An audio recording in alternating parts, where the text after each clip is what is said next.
Donald Trump keeps issuing executive orders. Do we have those?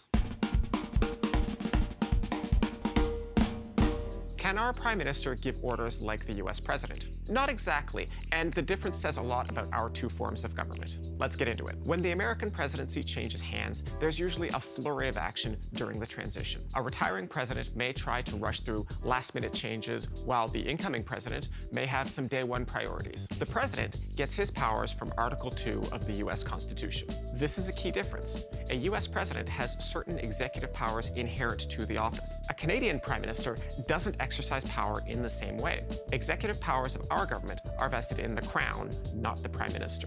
Where the Americans have executive orders, we have orders in council. The Crown gives orders in council with cabinet. But the power of the Crown is mostly ceremonial.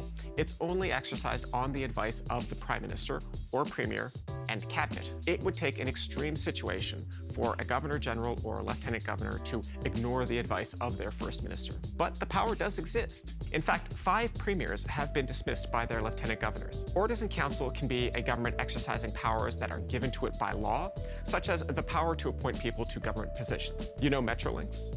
Its board of directors is appointed by orders in council. An order in council can also exercise one of the Crown's inherent powers or privileges, called Crown Prerogatives. For example, the ability to dissolve and convene Parliament is a Crown prerogative. When Doug Ford asked the Lieutenant Governor to call an election, that was done through an order in council. But these orders are just the tip of the iceberg. Can Trump-style executive decisions happen in Canada? Here, the biggest difference between Canada and the US is the importance of cabinet. Americans have a cabinet, so do Canadian governments. But in the US, appointees are not elected members of the government. In Canada, cabinet is made up of elected politicians.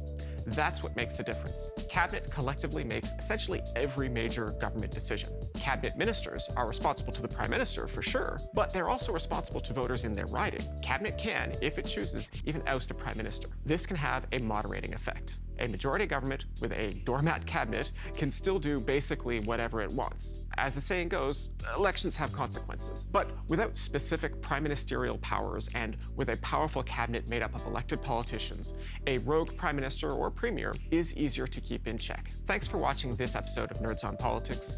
If you have questions about provincial politics, you can find me at Blue Sky. If you enjoyed this video, hit like and subscribe and click anywhere around me for more helpful explainers. See you next time.